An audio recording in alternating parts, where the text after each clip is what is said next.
Thank you for joining us. Our hocus focus today is don't let Medicare post-payment claim reviews cast a spell on you. My name is Mary Mucko. I am a member of the Provider Outreach and Education team at WPS, and I will be your facilitator today. Joining me as a guest speaker is Denise Stanley, who is currently a supervisor over medical review and comprehensive error rate testing here at WPS. My friend and colleague, Bailey Lawson, and Mary Sue Gardner is assisting behind the scenes and will be helping to make things run smoothly and identify presentation-related questions received in the chat feature. I have some housekeeping items to go over. The presentation was emailed to registrants for today's webinar yesterday and earlier today. I also sent an email that addressed the unrelated questions that I received during the registration process. That email also provided resources for existing education on topics that are not included on our agenda today, including prepayment claim review and documentation. Check out our Training Center webpage to find training material and upcoming events. Barring technical issues, we will post a recording of each live webinar to our Encore Presentations webpage, where it remains for about 60 to 90 days.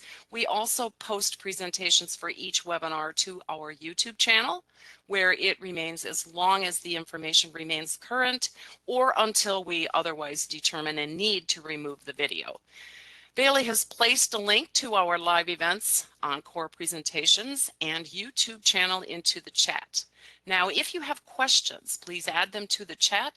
We will answer them as time permits. Following today's event, you can email presentation-related questions to the email address shown here on this slide. We will host a Frights and Insights session next Tuesday to answer email questions and questions that are received during the live event that we don't get to, if there are any. If we don't get to your question during the live event, just simply send, we will take that information rather from the chat feature, and we will add it to our list of questions and answers for next week's Frights and Insights session. That is now available on our website for registration if you'd like to join us for that event.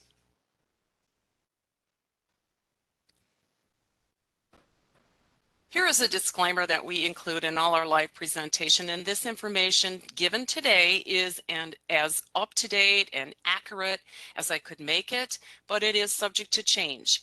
We will respond to the questions today based on the information provided, but CMS rules will determine final coverage and will always prevail. You can find the most current information on the CMS website. Again, laws, regulations, and CMS rules will always prevail. CMS does prohibit recording of this presentation for profit-making purposes. We ask that you do not record or take screenshots of this presentation. We are recording this presentation ourselves, and we will have the recording available on our Encore Presentations webpage, in our training center of our website within the next week or so, and we'll also be posting it on our YouTube channel. So let's get started with this spectacular learning event today. You can see that my objective is near the top of this slide as well as the agenda. Now the agenda should look very familiar because these are the same words used in our webinar description when you registered for today's event. Now this is not a deep dive into the post-payment process and what the contractors look for in documentation. This webinar description states that I will provide an overview of post-payment claim review program contractors, their roles and responsibilities. I'm going to explain actions providers can take to prepare for a successful post-payment review, and I'll share some helpful resources to help providers be compliant. Now, we didn't advertise this session will cover documentation or prepayment claim review. We did hold an earlier session in our Medicare Education Expo today that delved into documentation. If you didn't attend the documentation session, titled No Tricks, Just Tips, Mastering Medicare Documentation. You'll be able to access the recording on our Encore Presentations webpage and on our YouTube channel in about 7 to 10 days. We have held multiple past education sessions about prepayment claim review, and later in this session I'm going to share with you where you can find that existing education about prepayment medical review. Let's get started by identifying or providing a definition of medical review. This slide includes CMS's definition of medical review, or what we call MR. Simply put, there can be no medical review without data analysis. Medical review is the collection of information and clinical review of medical records to ensure that payment is only made for services that meet all Medicare coverage, coding, and medical necessity requirements. Again, simply put, there is no medical review without data analysis. The goal of medical review is to reduce payment errors by identifying and addressing billing errors for all provider types. There are different types of medical review, including those listed on this slide. Medicare may target a specific service or a specific provider. It could be an individual provider, or it can be a particular provider specialty. Now, some reviews are considered automated, while others are considered complex. What's the difference? An automated review relies on the analysis of claims data in order to make the determination of coverage, whereas an automated review is generally based on clear policies that are outlined in the law, regulations, or guidance. A complex review requires more in-depth analysis and almost always involves a request for medical records from the contractor to the provider. Now, this may involve questions of medical necessity. It could look at proper documentation, and others where judgment would be required. There are different types of medical review, but there are also different types of medical review contractors. CMS relies on various contractors to perform the post-payment medical review of Medicare claims. Those that are most common are listed here on this slide, along with the acronyms that CMS uses to identify each. Today, I'll be talking about the Supplemental Medical Review Contractor, or the SMRC. I'm going to include a little bit of information about the Unified Program Integrity Contractors, or the UPICs. I'll talk about the Recovery Audit Contractors, or RECs, Comprehensive Error Rate Testing Contractors, and finally, I'll talk a little bit about post-payment claim review activities by Medicare Administrative Contractors, including WPS.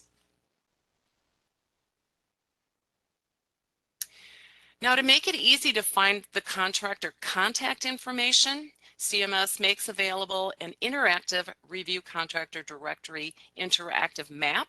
It's out on the CMS website. I've embedded a link to this resource in your presentation materials. Now, use of this map is going to allow you to access state-specific review contractors who perform business on behalf of CMS. This includes their emails, their phone numbers, and their websites, which allow providers to access more in-depth information that's related to reviews that specific post-payment review contractors provide.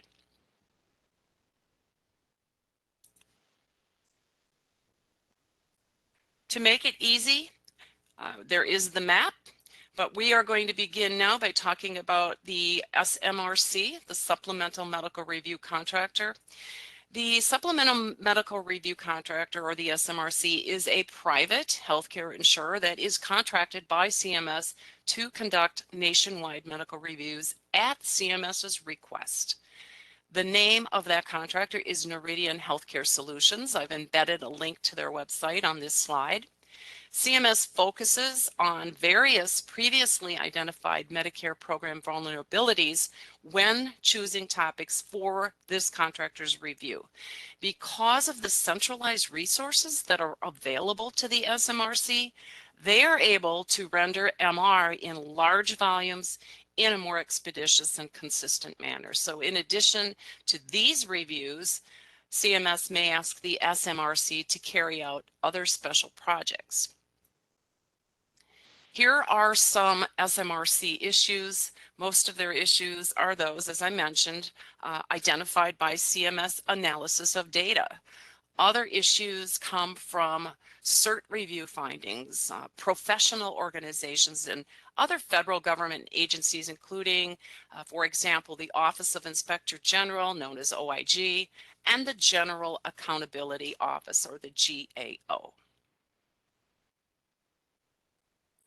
UPIC stands for the Unified Program Integrity Contractor, another contractor that performs Medicare post-payment medical review.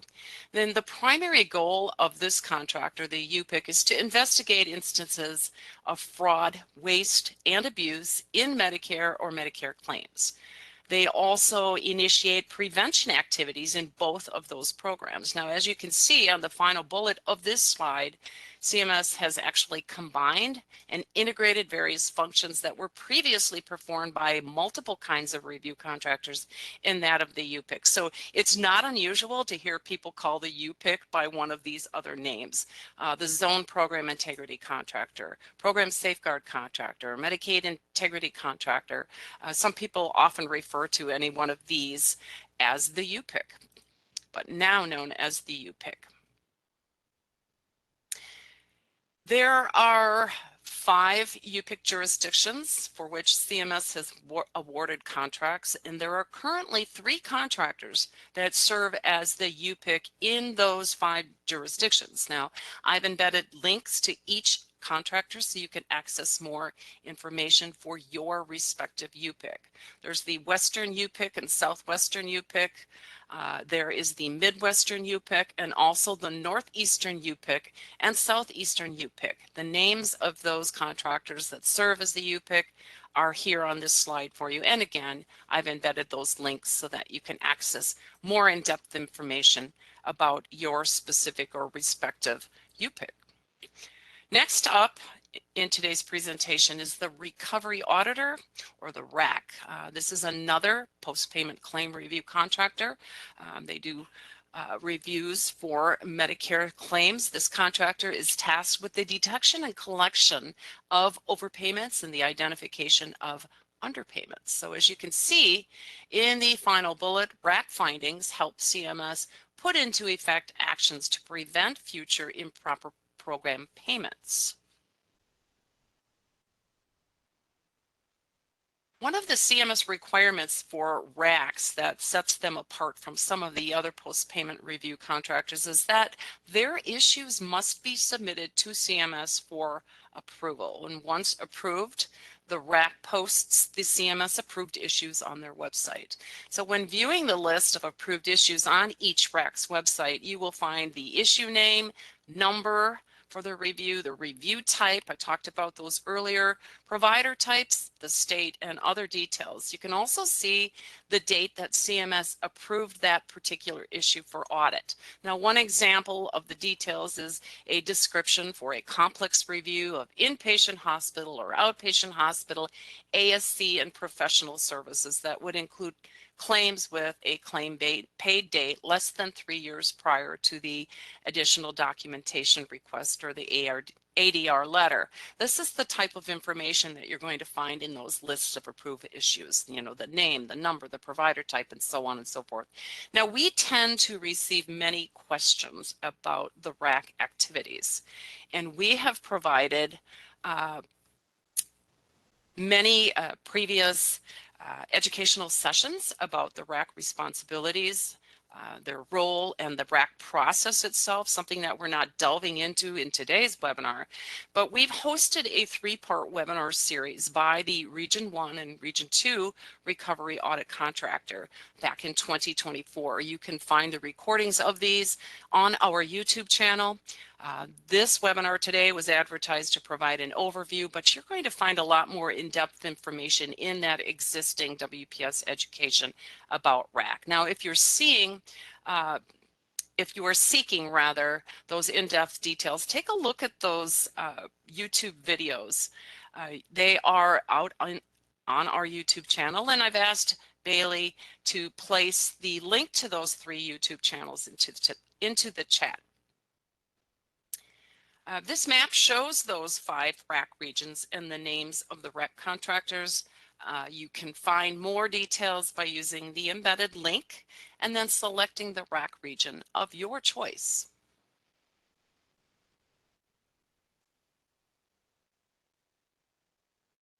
Now it is my pleasure to invite Denise Stanley to share an overview of post-payment reviews performed under the Comprehensive Error Rate Testing or CERT program. Denise? Good morning, and thank you, Mary. This slide for CERT illustrates the purpose of the CERT program. The program was developed to measure how well providers are complying with Medicare billing, coding, and documentation requirements. CERT claims are selected using a random sample based on services billed to Medicare for all MACs. The review results are then used to calculate an annual national improper payment rate. Next slide, please.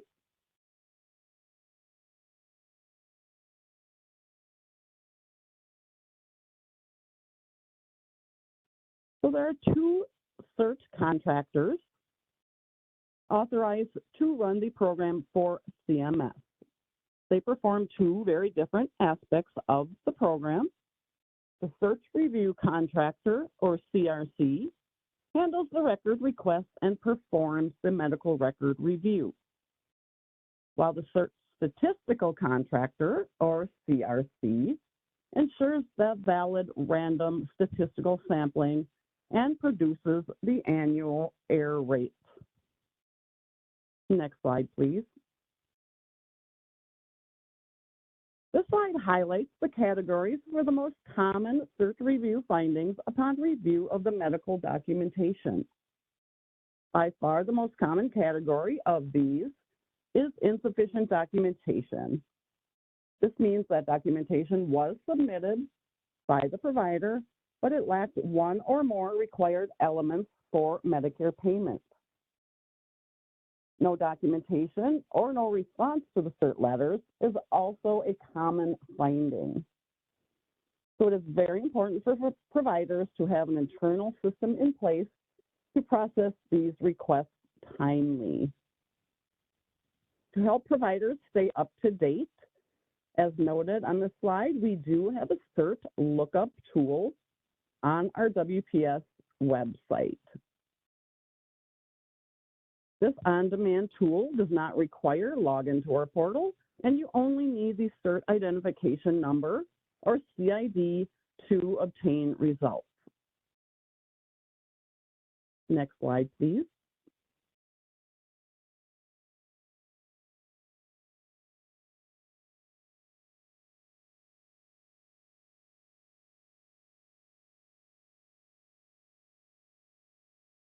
Next slide, please.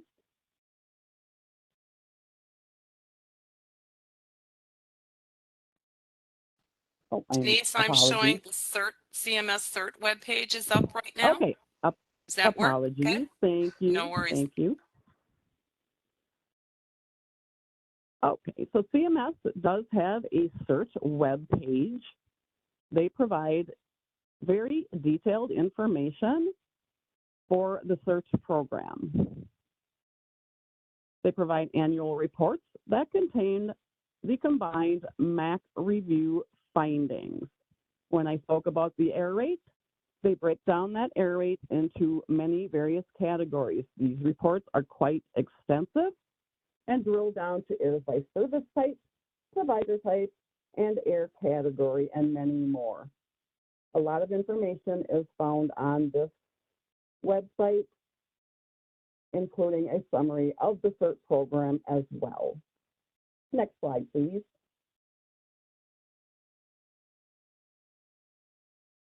The C3 Hub, or the CERT provider website, is a public website developed by the CERT Review Contractor. This website includes several really great resources on the CERT program itself. provide submission of medical record documentation information, and how to communicate to the CERT contractor or provider contact information for those medical record request letters.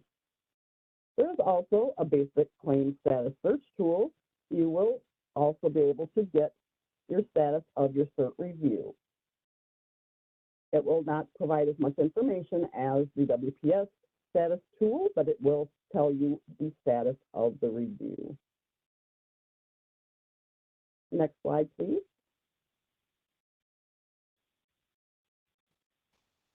All right, thank you, Denise, for that information about the CERT review contractor's responsibilities. Next, I'm going to talk about the MAC post-payment review. The last claim review contractor that I'm talking about today is the Medicare Administrative Contractor, or MAC, like WPS. MAC Medical Review reviews documentation to ensure that Medicare reimbursed correctly for services that meet Medicare's requirements for payment. MACs will use various sources when considering post-payment medical review, and all MACs conduct data analysis to actually determine the need for any type of claim review that is rendered.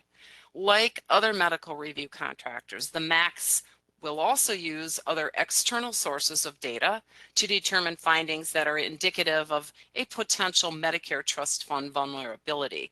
Now, this would include CERT findings, those that Denise just talked about, findings published by the Office of Inspector General, or the OIG, the Government Accountability Office, or GAO, and even sometimes the RACs.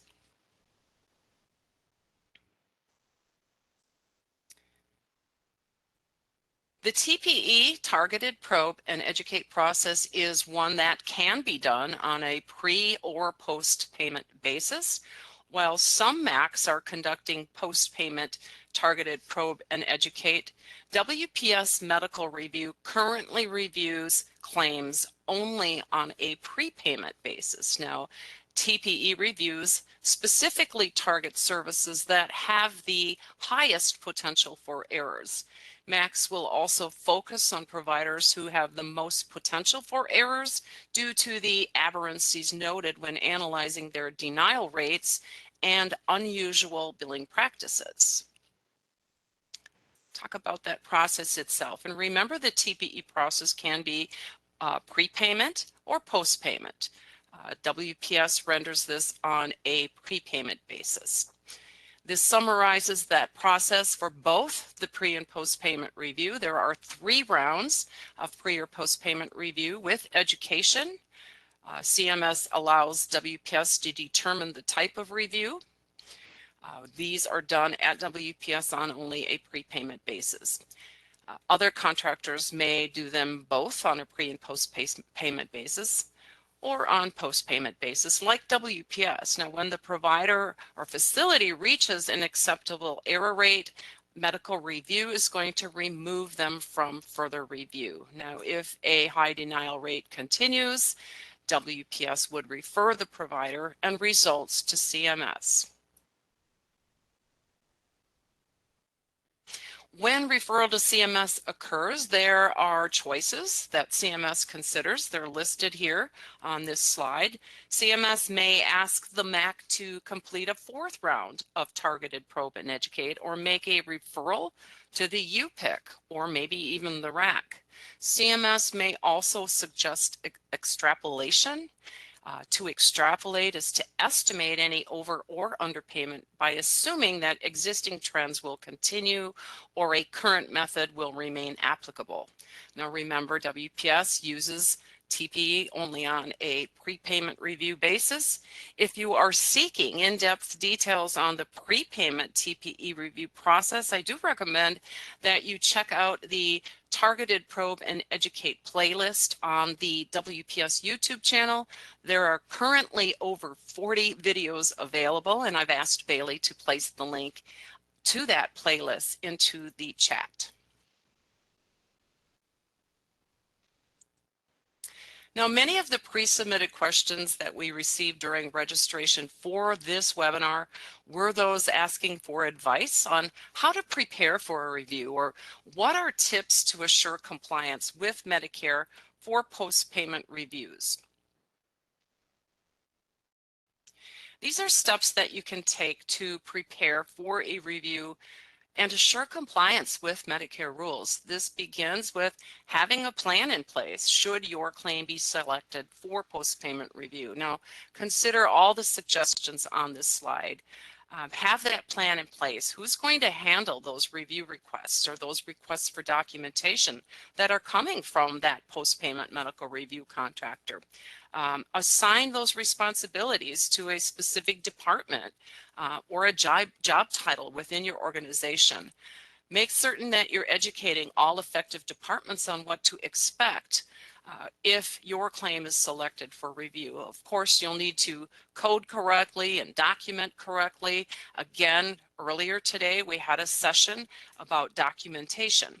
I would recommend, if you're looking for tips on documentation, to take a look at that Encore presentation when it becomes available. And of course, you're going to want to develop internal compliance standards in order to prepare for any type of post-payment medical review. Periodically check documentation. You can render self-audits to determine compliance. Since your claims are processed by WPS, follow that WPS documentation guidance tips for successful review that is published out on our Targeted Probe and Educate web pages.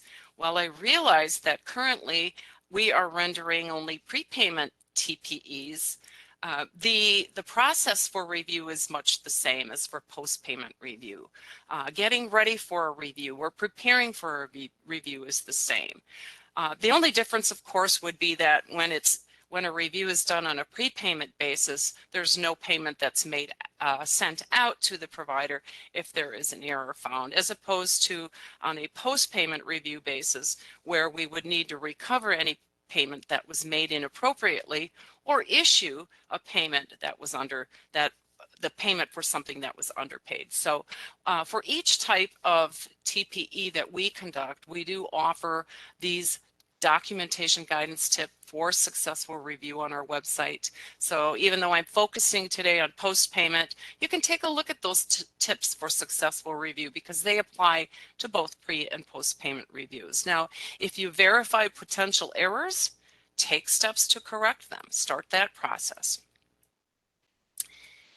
Periodically check documentation, as I mentioned, but there's also things you can do to prepare for that review. In addition to planning, there are actions you can do to stay informed and be ready for a review. Make sure that your electronic documentation can download appropriately and efficiently. Monitor your systems for repetitive errors and learn how to fix and avoid those errors. One of the series of education that I'm doing right now are common rejections and denials. We get a lot of duplicate denials that occur because providers simply just resubmit the claim on a repetitive basis. If you're doing something like that, stop doing that, or take action to stop doing that. Fix it so that it doesn't continue to happen. Educate your staff on potential reviews. Look over the WPS website and the CMS website. There's some great information and materials that have been published by both WPS and by CMS's Medicare Learning Network. Also, take a look at those videos that we have available out on our YouTube channel. I've embedded a link to the Targeted Probe and Educate playlist here on this particular slide. Here are more actions to take to avoid potential future errors. Make self-improvements before they become a finding by the Medicare contractor. Attend educational sessions on billing and documentation. And also understand that WPS does not endorse education other than our own and that by CMS. Be careful what you read when it is published by other non-CMS entities.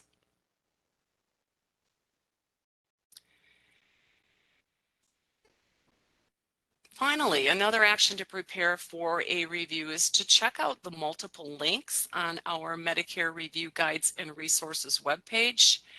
There are links to guide you to coverage criteria, help on documentation submission, the submitted probe and educate process. The TPE process details include current review and their scope, guidance for a successful review, resources, and more. And remember, even though those TPEs are occurring on a prepayment basis, any type of review process would be very similar. The information or the documentation we look at or look for, it would be the same, the criteria for payment, that is. I'm going to click on the medical review guides and resources just to give you a look at our website. Hoping that it will open here. Well, bear with me while I'm trying to pull that up for you.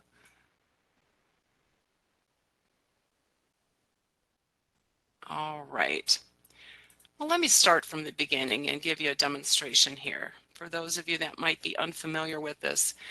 Here is the WPS website, and that information or that link is included in your resources later in the presentation materials. To find information on medical review, go to the top of the page. Under the topic centers that we have available, they're listed in alpha order from left to right, top to bottom. One of the topic centers on our website is medical review. And if you choose medical review, you can look at, if you look in this green ribbon near the top, you can look at guides and resources. You can see that we have a lot of resources available: claim submission, coding guidelines, coverage criteria, documentation submission. There's information about other review contractors, those that I'm talking about today, the prior authorization process, as well as targeted probe and educate. And I just clicked on targeted probe and educate to show you that right now I have the Jurisdiction 8 MAC Part B website open, but these are the current targeted probe and educate reviews that are going on. And for each of these, there's information about guidance for a successful review. Whether it's prepayment or post-payment reviews, the guidance would remain true to that type of service that's being reviewed under TPE. We have infusion services, for example, cataract extraction, wound care, and so on and so forth. In addition to the guides and resources, under our medical review topic center, we have news and updates that would pertain to medical review. We also have frequently asked questions located here in a, you can click on this FAQ link or the FAQs link on this green ribbon in the Medical Review Topic Center, and then we have forums. Okay, so if you are one of those providers or one of those people that are working in multiple offices, maybe in more than one of our jurisdictions, you can easily move back and forth between the jurisdictions on our website by just clicking here on this particular ribbon, or by clicking on the mapped area should it pop up like this. Okay, Part A, Part B, Part A, Part B, Jurisdiction 8, or Jurisdiction 5, so on and so forth. So some great information there for you. Lots of good information out on that web page.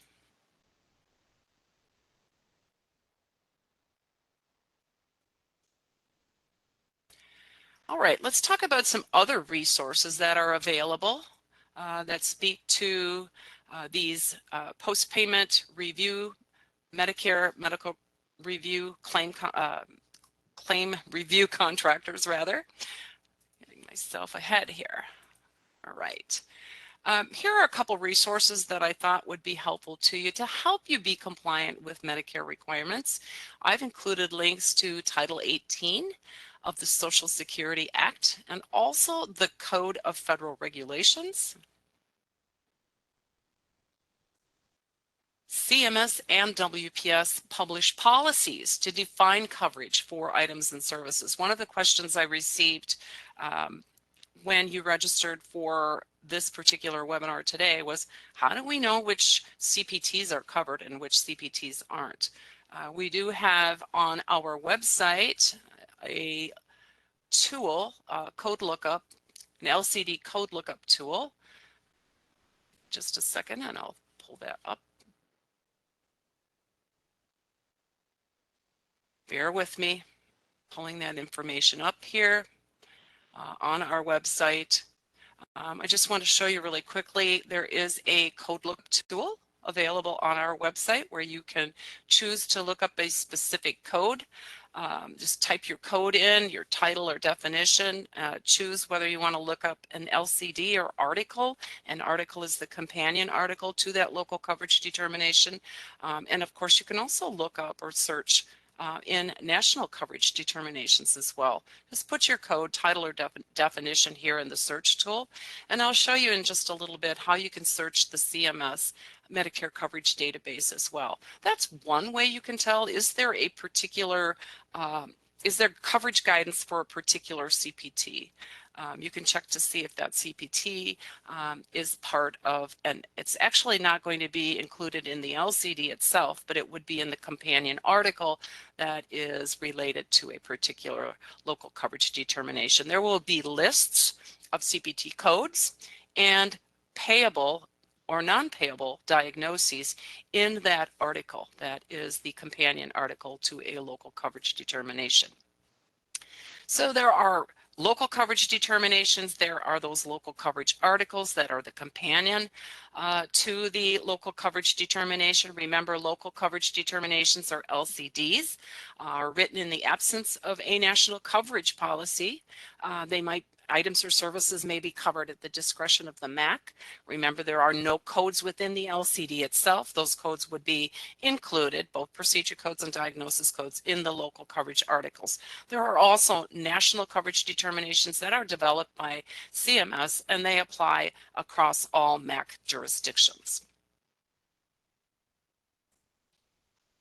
Let's take a look at some more resources. I talked just briefly a couple of moments ago about the Medicare Coverage Database, or the MCD. This is a searchable national depository for all NCDs, LCDs, and local coverage articles.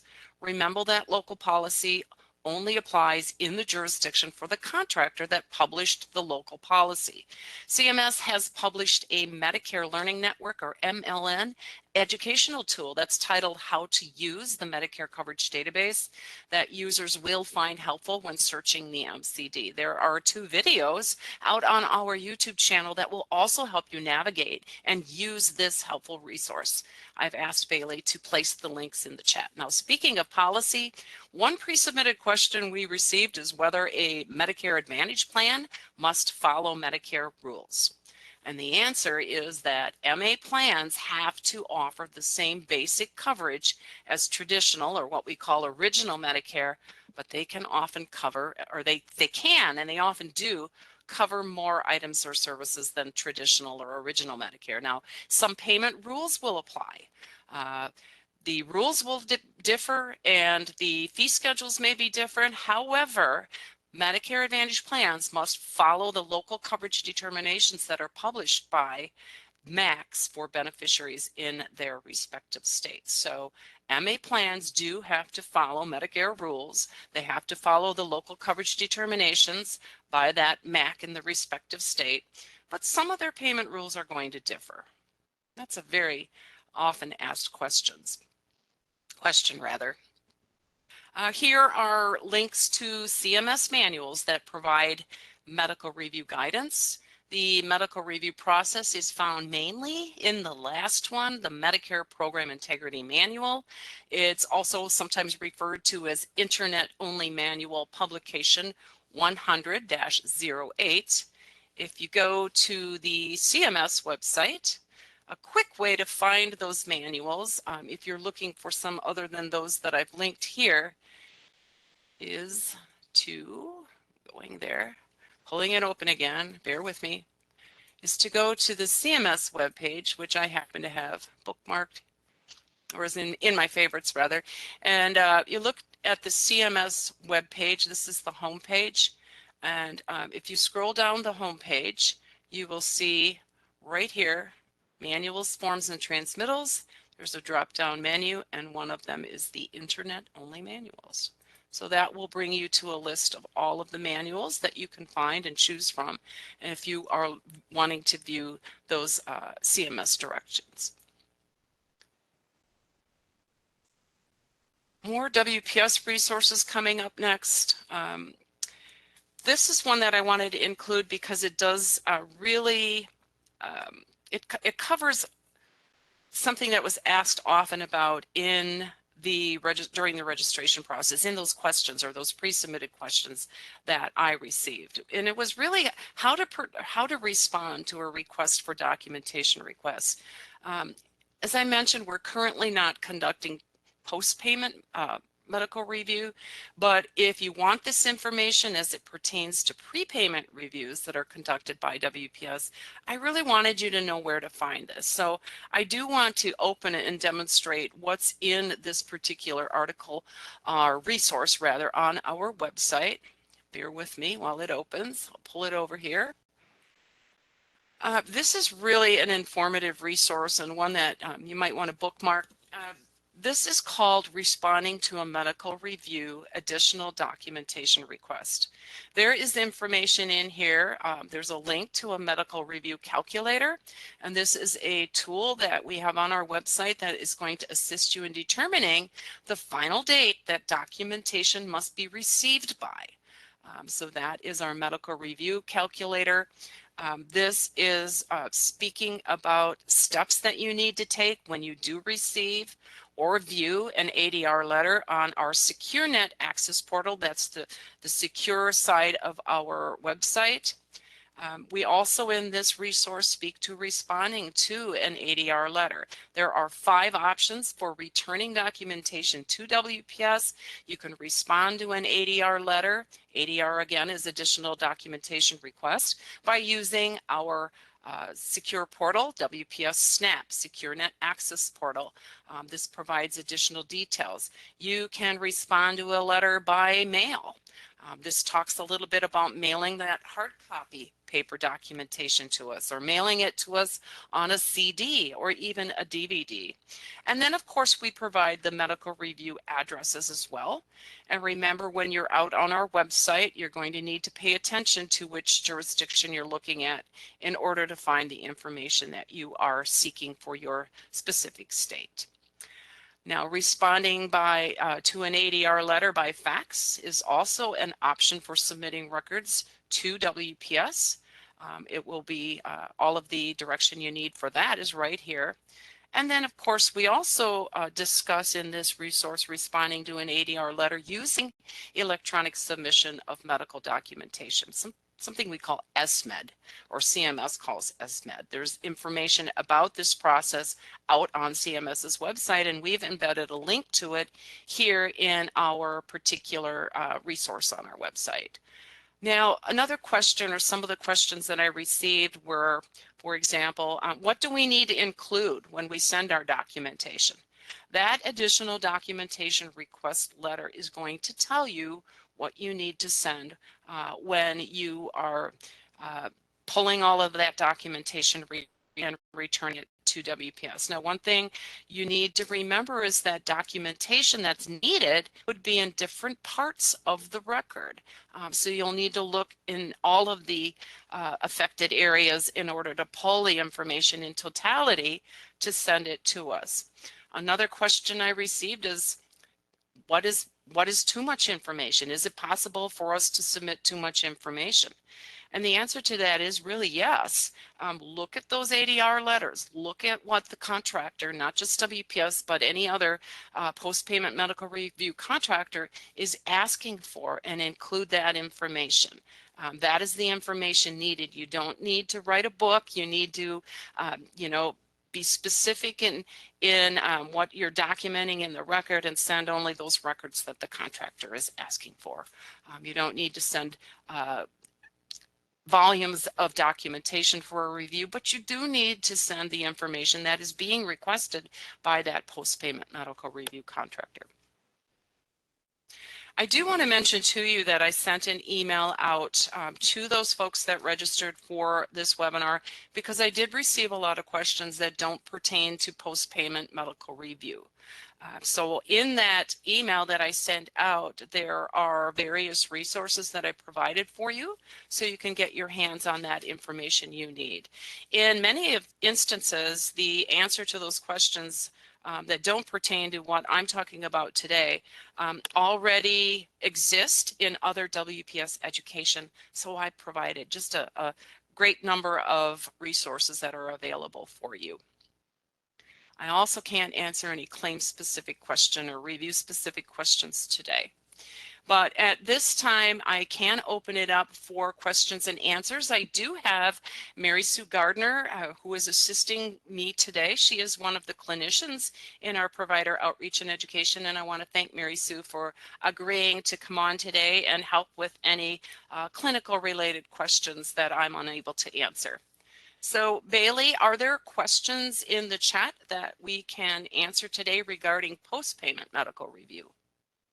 Mary, I'm not sure if Bailey's still having some audio issues, but there was just one, it looks like one question that has not been answered yet, and it says, when an ADR is complete, how is the provider notified?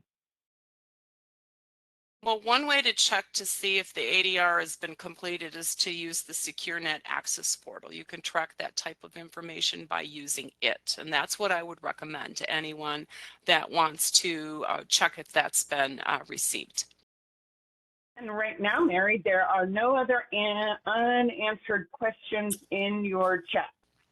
Take a look at those unanswered questions in the chat, and we will respond to those as well or provide answers. Follow-up questions can be submitted within 7 days to our team. We will be hosting, of course, that live event next Tuesday to answer questions that we receive during today's event, but the email address is shown here on this slide, wps.gha.education@wpsiz.com, and so that the staff that is monitoring the education mailbox knows to whom to send the question to, so we can work on it or get an answer for you, do a little research if needed. Please place the name of today's topic, and you can certainly abbreviate. You know, if you want to mention MEE, this is our Medicare Education Expo, and just put post-payment claim review in the subject line. They'll forward that on to me and I will craft an answer. If you are one of those learners who is seeking continuing education units for Education Today, you'll need to listen to this important information that we have. In a few minutes, you will receive an automated email. It's going to come from WebEx, not from WPS. It will thank you for attending. It is going to look much like what you see here on the right side of your screen. That email, in the body of the email, not an attachment, will show the name of this presentation, the contact hours, and of course the date. If you need to turn something in for credits or ask a governing body or accrediting organization for CEUs, it is that email that you're going to need to submit to them. Now, if you joined only by phone, you will not receive that automated thank you from WebEx. You're going to receive another email from WebEx that says, sorry, we missed you. Because if you joined by telephone, we don't have the email connection to send you the automated email to thank you for attending. So in that case, what you'll need to do is send an email to our education mailbox. That email address has been on several slides, and it's also here at the bottom of what your email from WebEx will look like, wps.gha.education@wpsiz.com. You'll need to give us the telephone number you called in from so that we can verify your participation, the name of this event, and of course the date, and we will get a certificate of achievement off to you so that you're able to turn it in to an accrediting organization for credit. I want to really quickly talk about the importance of a brief survey that you're going to be asked to complete following today's session or this particular session. We are committed to making changes. Your opinions matter.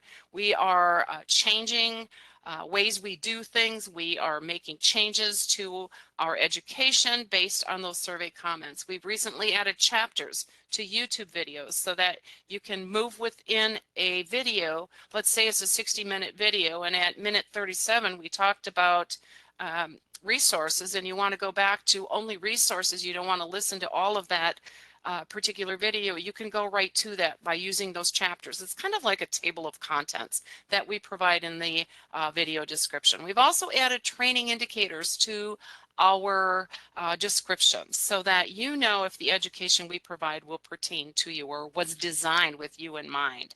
Another thing we've done is this. We hosted an MEE, Medicare Education Expo, back in July. We got a lot of great feedback, a lot of great comments from you that attended or those that attended. So we offered yet another one today. And we are looking to offer one in 2026.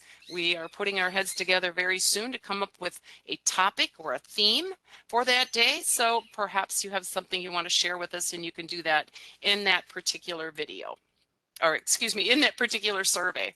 I don't know where my mind went there with video. All right. Again, here is just a little bit of information about ways you can take that brief survey in order to provide that valuable feedback to us. Please just take a couple of minutes. Tell us how we did. How do you feel about your experience today? Should we do another one of these Medicare education events, these MEEs or Medicare Education Expos? Maybe the next one won't have a Halloween theme, but it could have a theme about a Cupid theme, or maybe even a Shamrock theme. We'll see when we can pull it all together. But this survey is so important that when you exit today's webinar, you're going to have a pop-up that looks similar to the box at the bottom middle of your screen, yellow triangle on top, blue button on the bottom. It is not malicious. It is simply a pop-up telling you that we're taking you to the CMS Qualtrics site so you can complete our brief survey, and we would appreciate that feedback so very much. With that, on behalf of myself and Bailey, Mary Sue, and all of Provider Outreach and Education, I want to thank you for participating in today's webinar. We look forward to those survey comments, and we hope to have you join us for future events. We also hope you had a little fun with this event today. We certainly did. You may now disconnect. Thanks, everyone.